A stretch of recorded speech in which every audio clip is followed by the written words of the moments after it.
Assalamualaikum warahmatullahi wabarakatuh. Halo teman-teman, bertemu lagi dengan saya Livia Rosa Fitriani. Seperti yang teman-teman tahu, saya kuliah di Universitas Nusa Putra, jurusan Teknik Mesin dan sekarang semester 5.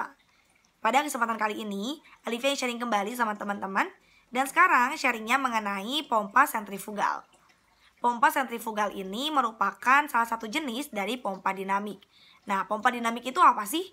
Pompa dinamik itu adalah pompa yang bekerja berdasarkan impeller yang berputar, dan juga dianya nanti akan mengubah suatu energi kinetik menjadi kecepatan ataupun tekanan, dan nanti mampu mengubah fluida ini berubah dari satu titik ke titik yang lainnya dengan ketekanan yang diinginkan. Selanjutnya, pompa sentrifugal. Pompa sentrifugal ini adalah pompa yang mampu mengubah energi kinetik menjadi energi fluida dengan gaya sentrifugal. Nah, selanjutnya prinsip kerja dari pompa sentrifugal, di mana pompa ini digerakkan oleh motor. Daya motor tersebut akan diteruskan kepada poros pompa yang kemudian akan memutarkan impeller yang terpasang pada poros pompa. Nah, zat cair pun akan ikut berputar dengan impeller karena dia didorong oleh sudu-sudu. Nah, ketika timbul gaya sentrifugal, maka zat cair ini akan mengalir di tengah impeller, kemudian akan meninggalkan impeller dengan cepat. Nah, meninggalkan impeller dengan cepat ini melalui saluran penampungan yang sangat besar sehingga terjadi perubahan pada head tekanan. Nah, ketika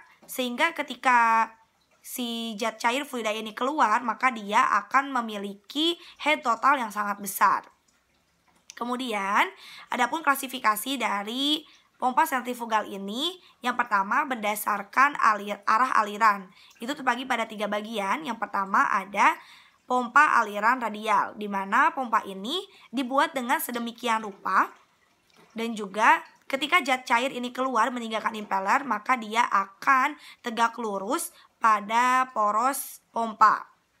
Yang kedua, itu ada pompa aliran aksial. Pompa aliran aksial ini adalah pompa yang dibuat dengan sedemikian rupa, dan juga ketika impeller ini, zat cair ini keluar dari impeller, maka dia akan bergerak sepanjang permukaan silinder.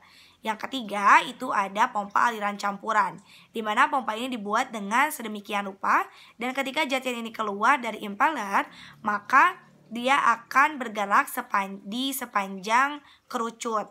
Maka dari itu, komponen kecepatannya akan aksial dan juga radial. Nah, selanjutnya yang kedua ini berdasarkan jenis impeller, terbagi pada 3 bagian. Yang pertama itu ada closed impeller. Closed impeller ini berfungsi untuk memompa suatu zat cair fluida yang bersih. Yang kedua itu ada open impeller. Ini berfungsi untuk memompa fluida zat cair yang banyak kotorannya. Yang ketiga itu ada semi open impeller. Ini berfungsi untuk memompa suatu zat cair fluida yang memiliki sedikit kotoran. Selanjutnya, komponen dari pompa sentrifugal. Itu yang pertama ada casing. Casing ini adalah suatu komponen utama dari pompa sentrifugal, dan dia memiliki bentuk diffuser di mana dia akan mengelilingi impeller pompa sentrifugal. Yang kedua ada impeller. Impeller ini adalah bagian berputar pada pompa sentrifugal. Yang ketiga ada poros. Poros ini berfungsi untuk mentransmisikan suatu putaran dari sumber gerak. Yang keempat itu ada yang disebut dengan bearing. Bearing ini berfungsi untuk menahan rotor terhadap stator. Yang kelima itu ada yang disebut dengan shell. Shell ini berfungsi untuk mencegah terjadinya kebocoran.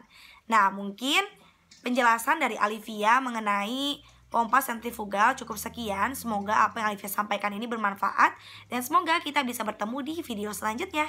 Alivia Rosa Fitriani undur pamit. Wassalamualaikum warahmatullahi wabarakatuh.